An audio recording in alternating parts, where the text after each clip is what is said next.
आत्म अभ्यास कैसे करें? आत्म अभ्यास की, ज्ञान अभ्यास की क्या आवश्यकता है? इन विषयों पर पूज्य श्री उड़िया बाबा जी के उपदेश सुनेंगे।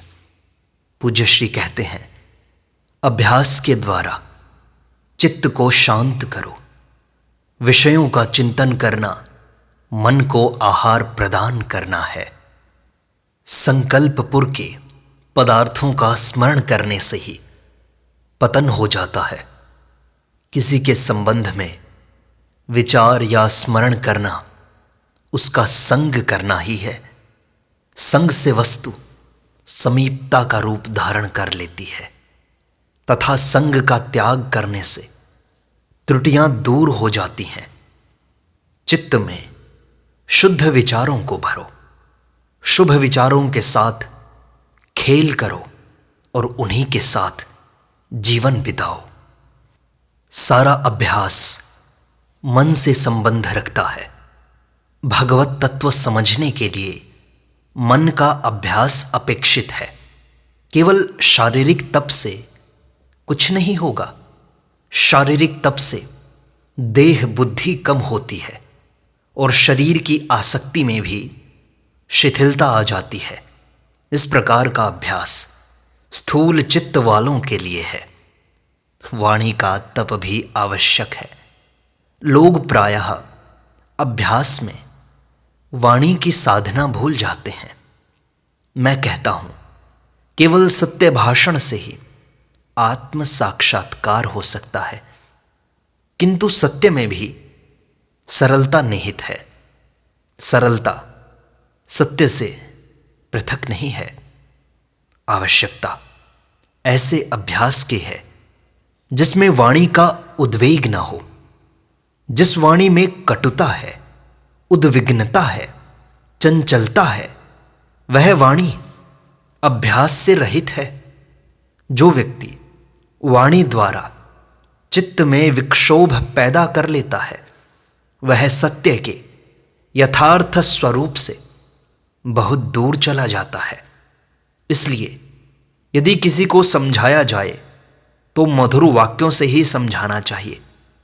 यदि शत्रु को भी किसी प्रकार की सूचना देनी हो तो मीठे शब्दों से ही सूचना देनी चाहिए। शारीरिक तप द्वारा देह बुद्धि का नाश कर दो। वाणी के तप द्वारा सरलता, सुशीलता, पवित्रता एवं मधुरता आदि कोमल एवं शांत सद्गुणों को प्राप्त करो। मानस तप द्वारा मन में भरे हुए संकल्पों का नाश कर दो। सारी वासनाओं का क्षय कर दो। कोई भी वासना क्यों न हो, उसका तिरस्कार कर दो। वासनारत मनुष्यों के संसर्ग में कभी भी मत जाओ। आवश्यकता है निरंतर अभ्यास करते रहने की। बिना अभ्यास के कुछ भी नहीं हो सकता। अभ्यास और वैराग्य से रहित जीवन व्यर्थ है। विचार करो, समस्त दृश्य जगत संकल्प से पूर्ण है। जैसा संकल्प करोगे ठीक उसी भांति दृष्टिगोचर होने लगेगा। संकल्प समुद्र के जल की बूंद के समान है। अनंत संकल्प समूह ही संसार है। वास्तव में संकल्प से भिन्न कुछ भी नहीं है। ऐसा विचार करके विश्व प्रपंच की आसक्ति का नाश कर दो। सबसे प्रबल विघ्न तो तुम्हारी वासनाओं का स्फुरण ही है। वासनाक्षय से अध्यास की कमी होती जाएगी। जैसे जैसे वासना का क्षय होगा, तैसे तैसे देह अध्यास की कमी होती जाएगी। देह का अध्यास घोर जड़ता है। इस घोर जड़ता को दूर किए बिना आध्यात्मिक क्षेत्र में उतरना कठिन होगा। इसके लिए ना तो मन के साथ युद्ध करना होगा और न उसे किसी वस्तु का प्रलोभन देकर फुसलाना ही होगा, किंतु एक आवश्यक कार्य अवश्य पूरा करना होगा। वह है मन में भरे हुए नाना प्रकार के संकल्पों का नाश करना। ज्यों ही तुम्हें इस कार्य में सफलता होगी, त्यों ही सांसारिक प्रलोभन तुम्हारी ओर स्वतः ही आकर्षित होने लगेंगे। निरंतर 6 महीने की निर्बल साधना से भी संसार के प्रलोभन आने लगते हैं।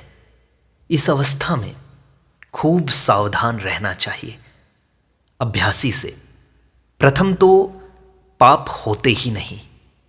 यदि प्रमादवश कोई हो भी जाता है तो तीव्र अभ्यास रूप अग्नि में तुरंत भस्म हो जाता है। सत्संग करे और अभ्यास न करे तो क्या लाभ है? जैसे कोई रामायण तो पढ़े किंतु राम भक्त न हो, अथवा श्रीमद् भागवत का पारायण करते हुए श्री कृष्ण चंद्र का अनुयायी न हो। श्रद्धा, तत्परता और जितेंद्रियता, इनमें से एक के भी अभाव में इष्ट की प्राप्ति नहीं हो सकती। अतएव लक्ष्य की सिद्धि के लिए तीनों की ही आवश्यकता है। सीखने की वस्तु भजन ही है, ब्रह्म विचार नहीं। विचार तो भजन के फलस्वरूप से स्वयं ही प्राप्त हो जाता है। जो भजन करता है उसमें कालांतर या जन्मांतर में विचार हो ही जाएगा। अतः विचार के लिए भजन कभी नहीं छोड़ना चाहिए। मैंने इस प्रांत के एक बहुत बड़े विद्वान थे, उनसे पूछा, पंडित जी, आपने तो शास्त्र का पूर्ण अध्ययन किया है, कुछ अपना अनुभव भी तो बताइए। इस पर उन्होंने कहा, निरंतर अभ्यास करते रहने और पूर्णतया वासना रहित होने पर ही अनुभव होता है। केवल शास्त्र पढ़ लेने से कुछ नहीं होता। जब तक वासना है चित्त में शांति आ नहीं सकती। वासना का नाश होते ही चित्त में शांति का उदय होगा। वासना रहित चित्त ही परम तत्व के चिंतन का अधिकारी है। पढ़ने पढ़ाने से कुछ नहीं होता। यह तो एक कला मात्र है, इसका ईश्वर से कोई संबंध नहीं है। यह जरूर है कि जड़वादियों की अपेक्षा तो शास्त्र पढ़ने पढ़ाने वालों का जीवन भी अच्छा है। इसलिए शास्त्रकारों ने अभ्यास पर बहुत जोर दिया है। अभ्यास करो, इसी से सफलता होगी। निरंतर अभ्यास करते रहने से ही परम तत्व की उपलब्धि होती है।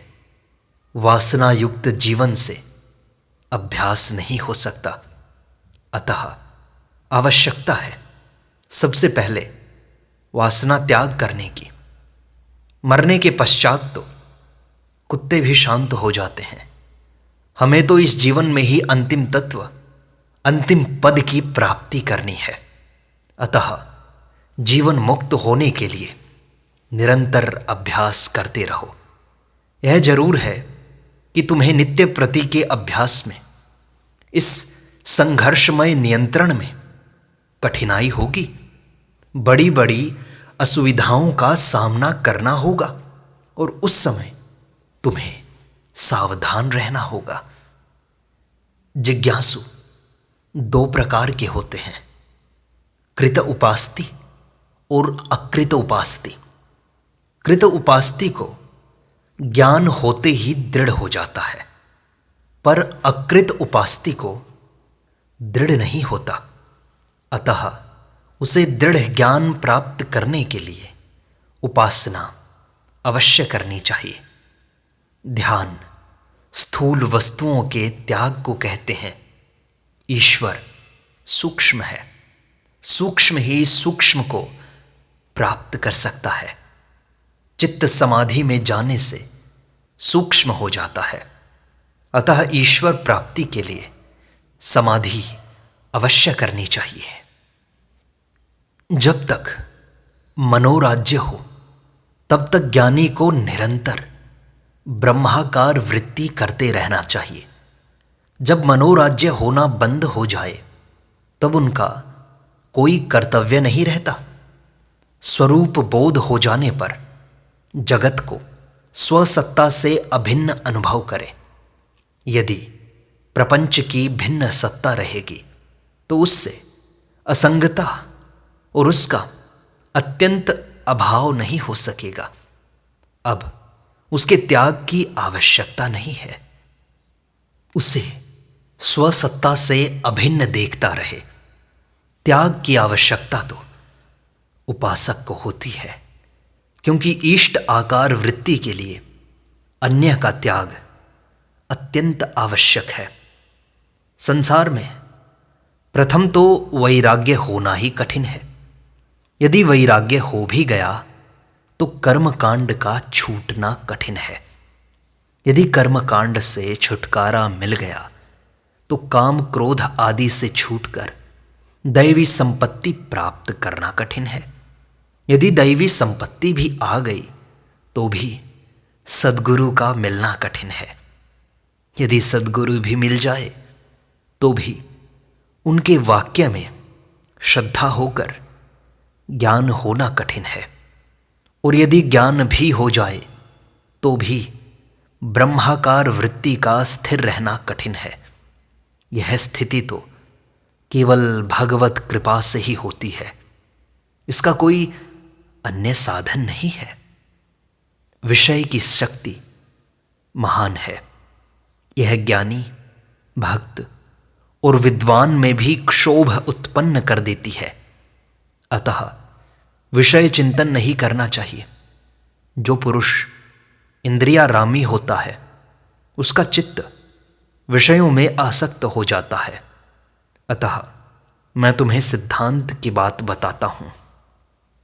तुम विषयों को जीतने के लिए वीर बनो और सर्वदा विषयों की ओर से सावधानी रखो।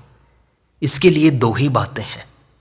भगवद आकार वृत्ति सदा करते रहो। विषयों से सर्वदा वैराग्य रखो। विषयों का आना तो प्रारब्ध के अधीन है, परंतु उन्हें भोगना अविचार या विषयासक्ति ही तो है। चित्त को देखते रहना चाहिए। जब तक भगवद आकार वृत्ति नहीं होती तब तक चित्त को कोई देख नहीं सकता। मन तो एक ही है। जब मन जप आदि में रहेगा तो कुछ ही दिनों में विषयासक्ति चित्त से निकल जाएगी। कारण कि एक मन तो एक ही जगह रह सकता है। गोपियों ने भी तो कहा था, ऊधो मन न भये 10-20। भगवद आकार वृत्ति का अभ्यास साधक तो करता ही है। सिद्ध की शोभा भी इसे करते रहने में ही है। संयम से तो 2-4 इंद्रियों के विषयों का राग छूट सकता है। संपूर्ण इंद्रियों का राग तो बिना भगवद विग्रह या भगवत स्वरूप से राग हुए नहीं जा सकता। देखो, यह अभ्यास का ही प्रभाव है कि माँ बहन के समीप रहने पर भी उनमें काम भाव नहीं होता, क्योंकि उनमें माँ बहन की भावना दृढ़ हो जाती है। किंतु यदि परिचय न हो और साक्षात अपनी बहन या लड़की मिल जाए तब भी चित्त में काम भाव आ सकता है। कारण कि उसमें बहन या पुत्री की भावना दृढ़ नहीं हुई है। जब तक दृढ़ता अर्थात निष्ठा न हो तब तक निदिध्यासन अर्थात ध्यान करने की आवश्यकता है। जिस तरह विद्यार्थी पाठशाला में पढ़े हुए अपने पाठ को यदि बार बार नहीं दोहराता तो सफल नहीं हो सकता, चाहे आंखें खुली रखो, चाहे बंद। आवश्यकता है चेष्टा शून्य हो जाने की। इस अभ्यास से सारी बीमारियां दूर हो जाती हैं। अपने नित्य प्रति के लौकिक अथवा पारमार्थिक कार्यों में भी नियम निष्ठा से काम लेना चाहिए। भोजन दोनों समय करो, परंतु आहार थोड़ा होना चाहिए।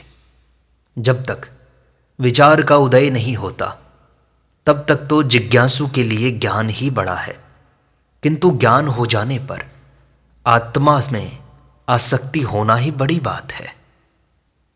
परमात्मा में चित्त आसक्त हुए बिना कोई साधक सिद्ध अवस्था को प्राप्त नहीं हो सकता। ईश्वर कृपा से परमात्मा में चित्त लग जाने पर उसकी मस्ती में आकर इंद्रियों की बाह्य विषयों में प्रवृत्ति न होने दें और उसी मस्ती में आकर शौच एवं आचार न त्याग बैठे, अर्थात अभक्ष्य भक्षण न करने लगे। प्रथम भूत भविष्यत का चिंतन त्याग कर वृत्ति को एक लक्ष्य पर ठहराओ। कुछ काल ठहरने के पश्चात रस का आविर्भाव होगा। तब निर्विकल्प अवस्था की प्राप्ति के लिए रसास्वाद का त्याग करना चाहिए। रस के आविर्भाव से पहले रस आस्वाद के त्याग की भावना नहीं करनी चाहिए। दृढ़ ज्ञान हो जाने पर जो भाव जागृति में रहता है वही स्वप्न में भी रहता है। जो मनुष्य मांस नहीं खाता वह स्वप्न में भी मांस भक्षण नहीं करता। सच्चा ब्रह्मचारी स्वप्न में भी स्त्री सेवन नहीं करता, परंतु ऊपर से ही ज्ञान की बातें बनाने वालों पर जब थोड़ी सी भी आपत्ति आ जाती है तो वे सब ज्ञान भूल जाते हैं। सच्चा ज्ञानी तभी समझना चाहिए जब सिर पर दुखों का पहाड़ टूट पड़े, पर फिर भी निष्ठा से विचलित न हो। आत्म क्रीड़ा और आत्मरति के लिए किसी साधन की आवश्यकता नहीं है। स्त्री क्रीड़ा, धन क्रीड़ा या पुत्र क्रीड़ा इत्यादि सांसारिक भोगों के लिए तो बड़े बड़े साधनों की आवश्यकता होती है। 4 बातें सर्वदा याद रखो। ये विचार की 4 श्रेणियां हैं। संसार को दुख रूप समझना, उसे स्वप्नवत समझना, उसे भगवान की माया समझना और उसे आत्मा की तरंग जानना। ज्ञेय का ध्यान न करना ही ज्ञाता का ध्यान है। ज्ञाता और ज्ञेय का संबंध कभी नहीं होता। ऐसा चिंतन हर समय रखना चाहिए। शरीर अलग है और मैं अलग हूं, पहले ऐसी भावना करनी चाहिए। हरा, पीला, काला, लाल जो भी रूप दिखाई देता है उससे मैं अलग हूं। राग द्वेष, सुख दुख, मान अपमान, निंदा स्तुति सभी से मैं अलग हूं। ज्ञेय अलग है और ज्ञाता अलग है। वह भाव परिपक्व हो जाने पर ज्ञेय ज्ञाता की चमक मात्र है और कुछ भी नहीं। इस प्रकार ज्ञेय का ध्यान न करना ही ज्ञाता का ध्यान है।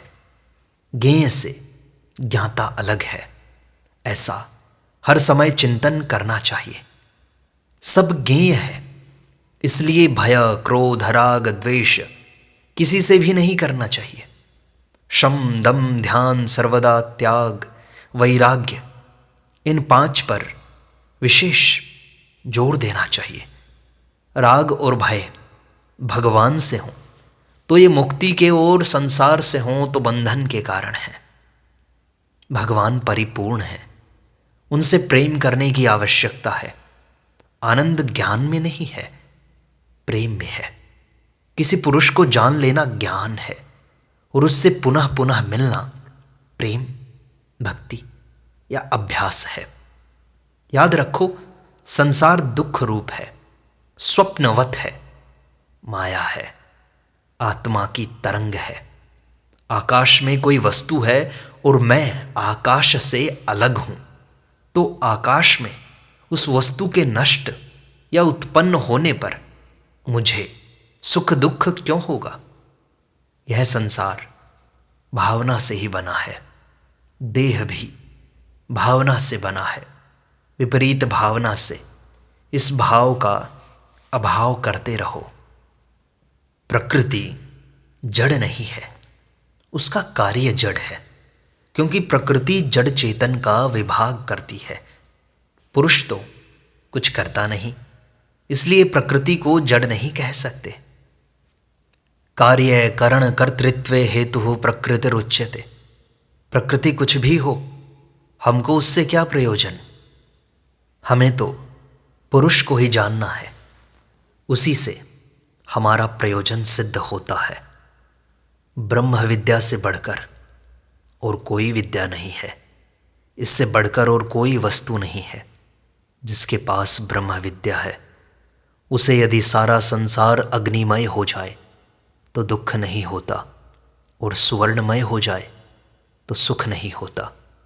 वह तो इसे स्वप्नवत समझता है। यह विश्ववत तृष्णा केवल आत्मारामी पुरुष को ही धोखा नहीं देती, बाकी सब संसार को यह नचाती है। जिसमें अहमता ममता नहीं होती, वही शांति पद को प्राप्त कर सकता है। आनंद विषयों में नहीं, केवल आत्मा में ही नित्य आनंद है। सत्संग का फल तो निरंतर परमात्मा का चिंतन करना ही है, और परमात्मा में प्रेम तभी हो सकता है जब विषयों की प्रीति दूर हो जाए। कुछ भी हो, बिना संयम के कुछ भी नहीं हो सकता। संयम के द्वारा ही दिव्य दृष्टि की प्राप्ति होती है। संयम रहित जीवन व्यर्थ है। दृढ़ अभ्यास की निरंतर आवश्यकता है। शिथिल अभ्यास से कुछ नहीं होगा। सावधान चित्त से निरंतर अभ्यास में लगे रहो। यह पुस्तकी विद्या नहीं है, अनुभव का पथ है, अनुभव का।